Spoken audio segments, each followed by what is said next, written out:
Hello, कशा आहात तुम्ही सर्वजण? मस्त असाल, मी पण मस्त आहे.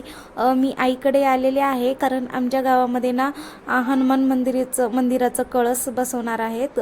त्याच्यामुळं मी आलेले आहे कारण कळस हे गावातल्या लेकींच्याच हस्ते बसवतात असं म्हणतात ना, त्याच्यामुळं मी गेलेले आहे. आणि मंदिरामध्ये अखंड हरिनाम सप्ताह चालू आहे आणि पारायण, ज्ञानेश्वरी पारायण आहे. तिथे जे जे बसलेले आहेत ना पारायणला, त्यांच्या आज ना माझी आई आमच्या मंदिरावर सप्ताह चालू आहे आणि त्यांच्यासाठी खिचडी बनवते. चला तुम्हाला दाखवते. किती 5 किलोची खिचडी आहे.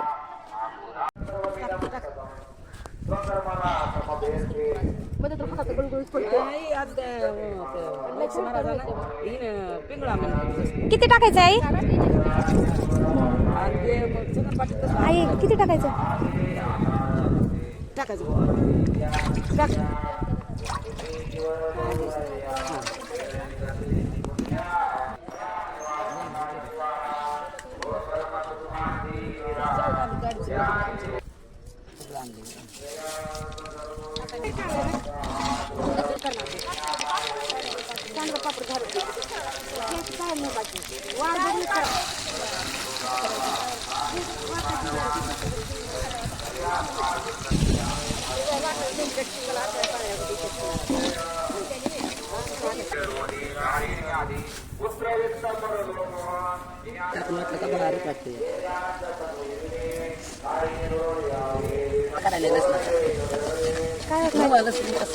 काय होत नाही, छान लागते.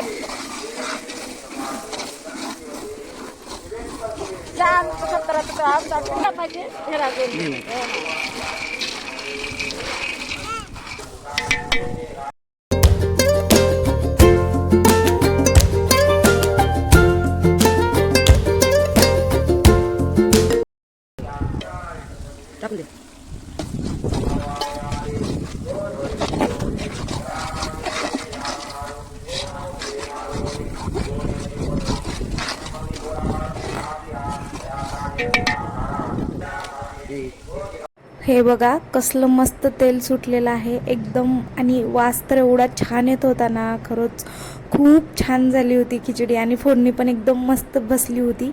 बघा कसलं भारी दिसत आहे. नंतर ना बटाटे वगैरे टाकले आणि 5 शेराची खिचडी होती आणि 5 शेरासाठी आईनं 1 घागरभर पाणी टाकलेली होती. हे बघा 1 घागर पाणी बसलं होतं. नंतर झाकण वगैरे ठेवून त्याला जाळ लावून घेतलं चुलीला. कुठे गेला होता? मंदिराकडे गेला होता. कस काय उग कस काय खाऊन आला? खोटं बोल नको. आधीरच सोबत थोडीफार मस्ती केल्यानंतर ना आईने मला चुलीला जाळ लावायला सांगितली होती आणि एवढं धूर लागत होता ना की बस सांगू नका. आणि वारं पण खूप सुटलं होतं म्हणून आईने बाजाडवी लावली होती तिथे. आणि मग मी इथं काय चुलीला जाळ लावत बसले. मध्ये गौऱ्या वगैरे घातले, धिपल्या घातले, लाकडं होते आपल्या ह्याचे, आम्ही त्याला धिपल्या म्हणतो. आणि मग नंतर इथं खिचडीचं पाणी वगैरे आटलं होतं पूर्ण, त्याच्यामुळं मी इथे त्याला खालीवरी करत होते. आईने म्हणली, आईला काम होतं म्हणून मला खिचडीला खालीवरी करायला लावली होती. मस्त असं खिचडी शिजत होती, खूप छान झाली होती, एकदम मस्त असं घमघमाट वास येत होता, खूप भारी लागत होती खिचडी. खाल्ले नाही पण असं दिसायला तर एकदम भारी दिसत होती. नंतर आम्ही खिचडी घेऊन मंदिरामध्ये सगळ्यांना खिचडी दिलो. सगळ्यांनी पोट भरून खाल्ले खिचडी आणि नंतर पारायण सुरू झालेलं आहे. आणि हे माझे वडील आहेत जे ज्ञानेश्वरी पारायण करतात आणि साईडला माझा भाऊ आहे बघा.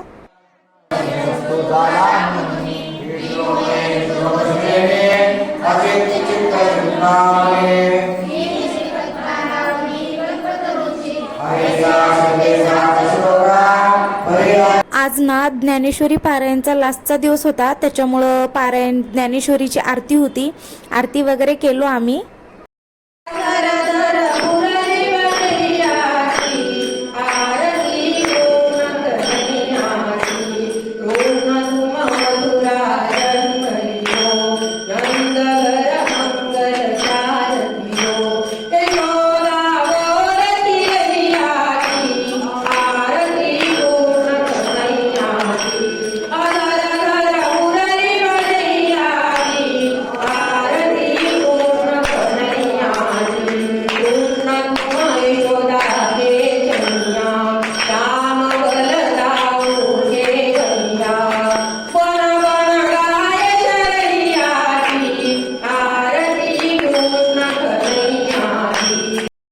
आरती वगैरे झाल्यानंतर ना मंदिरामधल्या एका साईडला फॅन वगैरे बसवलेले नव्हते, त्याच्यामुळं हे बघा पोरं सगळे गावातले मिळून फॅन बसवत होते.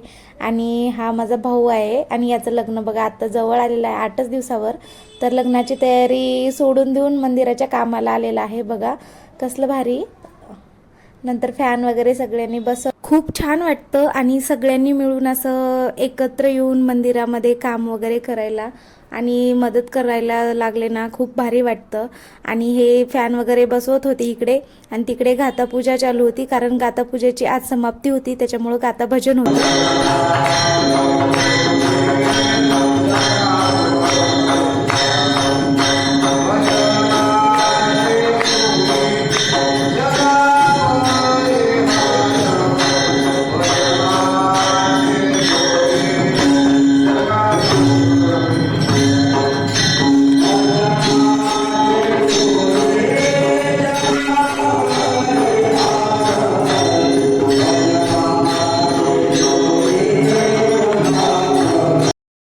गाथा भजन झालं, आरती झाली. आरती झाल्यानंतर ना आणि हा जो मी पुढचा व्हिडिओ पोस्ट करत आहे टाकत आहे ते ना कलशारोहणचा होता, त्याच्यामुळं मी याच्यामध्ये ॲड करत आहे.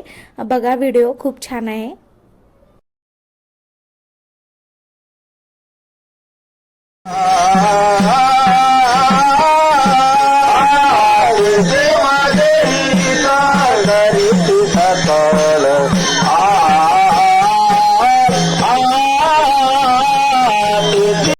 आणि हे दृश्य बघा, हे हनुमान मंदिराचा कळस आहे आणि एवढं भारी वाटत होतं ना ते कळस घेऊन जाते वेळेस, एकदम भारी वाटत होतं. आणि हे कळस ना पूर्ण गावातल्या लेकींचा त्यांच्या हस्ते करण्यात आलेला असतो, त्याच्यामुळं तर आणखी एकदम भारी वाटत होतं.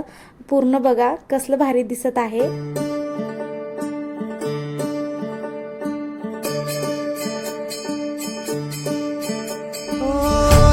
सोहळा पाहुनी डोळा देह हा माऊली माऊली झाला, रंगी रंगला जीव दंगला भुवरी आनंदी आनंद झाला. ओ दिव्य सोहळा पाहुनी डोळा देह हा माऊली माऊली झाला, रंगी रंगला दंगला भुवरी आनंदी आनंद झाला, माऊली मुखी भेट. हा गावातला अतिशय सुंदर आणि जुना मारुती दिसतोय, कारण याची पुनर्प्रतिष्ठा झाली असं वाटतंय. असा हा मारुती आज त्यांच्या मंदिरावरचा कळसारोहण, म्हणून त्याला दान करावं लागतं. जीव चरणाशी अर्पण केला, देह विठ्ठल देह विठ्ठल, पार कधी तुम्हाला बसायला नको म्हणणार नाही. देह विठ्ठल विठ्ठल झाला, देह विठ्ठल विठ्ठल झाला, नाम घोषात देह हनाला, देह विठ्ठल विठ्ठल झाला, देह विठ्ठल विठ्ठल. हे बघा मंदिर कसलं सुंदर दिसत आहे आणि कळस पण किती छान दिसत आहे, एकदम भव्य मंदिर दिसत आहे. आणि मंदिराचं कळस वगैरे झाल्यानंतर ना नंतर भागवत कथा होती बघा.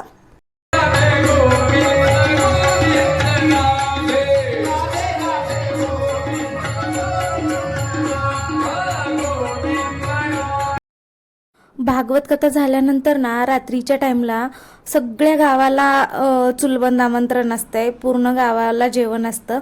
नंतर आम्ही सगळे जेवायला वगैरे गेलो आणि पहिल्यांदाच मी बघत होते ना आमच्या गावामध्ये बफे सिस्टम होती जेवणामध्ये आणि ते पण सप्त्याला. आणि बफे सिस्टम हा खूप छान वाटलं, बफे सिस्टम होती म्हणून.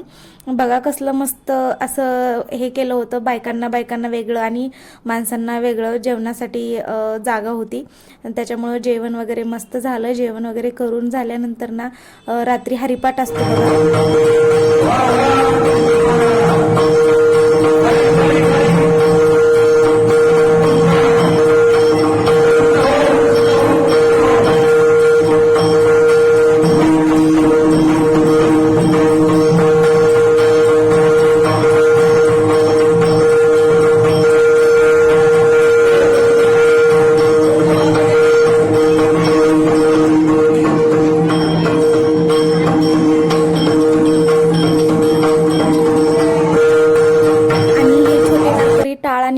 देवाच्या तालावर मस्त असे दंग होऊन नाचत होते बघा. आणि नंतर जे हरिपाठ वगैरे झाल्यानंतर रात्री कीर्तन असतं, कीर्तन बघा.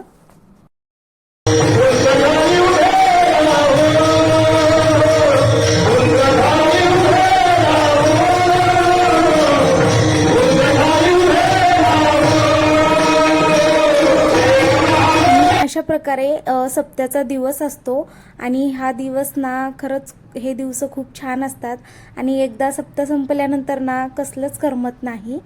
चला बाय.